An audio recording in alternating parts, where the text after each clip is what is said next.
एक रात कुछ ज़्यादा ही खामोश लग रही थी। मौसम कुछ अलग तरीके जैसा था, जैसे कुछ गलत होने वाला था। आईएएस अधिकारी पुष्पेंद्र शुक्ला रात को ऑफिस में फाइल देख रहे थे, तभी एक फोन आया। आवाज में गंभीरता थी। जिले के एक पुराने हाते के अंदर बाहर से लाई गई लगभग 100 लोगों को रखे जाने की सूचना मिली। बताया जा रहा था कि उन्हें नौकरी का झांसा देकर लाया गया है। ये बातें सुनकर पुष्पेंद्र शुक्ला उठ खड़े हुए।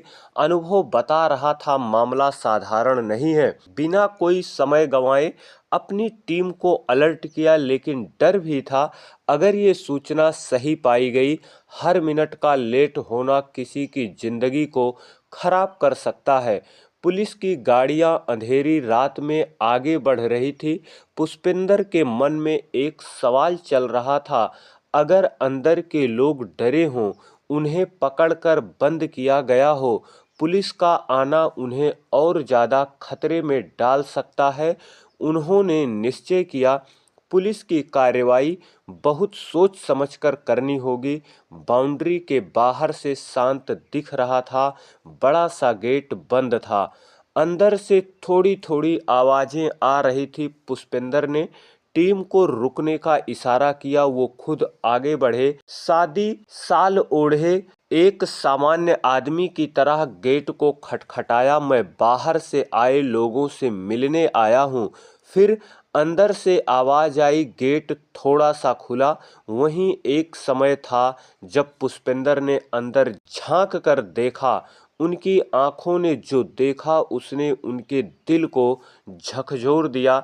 एक हाते के अंदर सैकड़ों लड़कियां और लोग बैठे थे, डरी हुई, घबराई हुई, कुछ रो रही थी। पुष्पेंद्र ने सारी स्थिति समझ ली। उन्होंने थोड़ा पीछे हटकर फोन पर एक कॉल किया। स्थिति बहुत गंभीर, तुरंत कार्रवाई। अंदर बैठे लोग कुछ समझ ही नहीं पाए। जिस आदमी को उन्होंने साधारण समझा, वही उनके पूरे खेल का अंत बनने वाला था। पुष्पेंद्र के दिमाग में एक ही बात थी, इन सभी लोगों को सुरक्षित बाहर निकालना। कुछ ही पल में गेट के बाहर हलचल तेज होने लगी। पुलिस के गाड़ियों की आवाजें आने लगी, लेकिन पुष्पेंद्र जानते थे कि सीधे अंदर जाना किसी खतरे से कम नहीं। अगर अंदर के लोग पुलिस के डर से घबरा गए तो लड़कियों को नुकसान पहुंचा सकते हैं। उन्होंने अपनी टीम को पीछे रहने का इशारा किया, खुद गेट की तरफ बढ़े। इस बार उनके चेहरे पर डर नहीं, आत्मविश्वास था। मैं बड़े ट्रस्ट से आया हूँ, उन्होंने बताया। हमें सूचना मिली कि यहाँ पर निरीक्षण होना है। अगर कुछ भी गलत निकला तो जिम्मेदारी आप सबकी होगी। उनकी आवाज़ में ऐसी दृढ़ता थी, वहाँ मौजूद लोग घबरा गए। पूरा गेट खुल गया।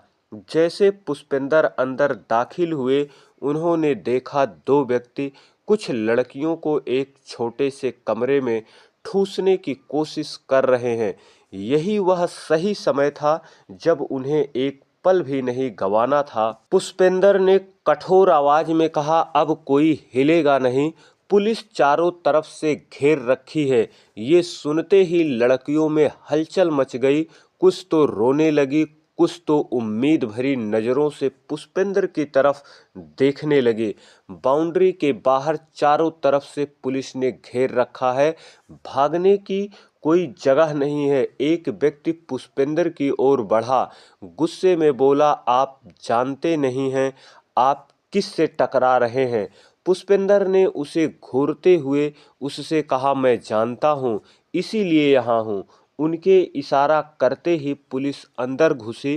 कुछ ही समय में पूरे हालात काबू में आ गए। जिन लोगों का वह स्थान बताया जा रहा था, वही पुलिस की गिरफ्त में खड़े थे। लड़कियों को वहां फंसे व्यक्ति को बाहर निकाला गया। कोई माता पिता को याद कर रो रहा था तो कोई पुष्पेंद्र के पैरों में गिर रहे थे। पुष्पेंद्र ने सबको संभाला। अब आप सुरक्षित हैं, कोई अब आपका कुछ नहीं कर सकता। उन्होंने भरोसा दिलाते हुए कहा, सामाजिक लोगों को बुलाया गया, हर लड़की का नाम पता नोट किया गया। किसी की आंखों में अब भी डर था। उस डर के बीच राहत साफ झलक रही थी। सुबह सुबह ये खबर पूरे जिले में फैल गई।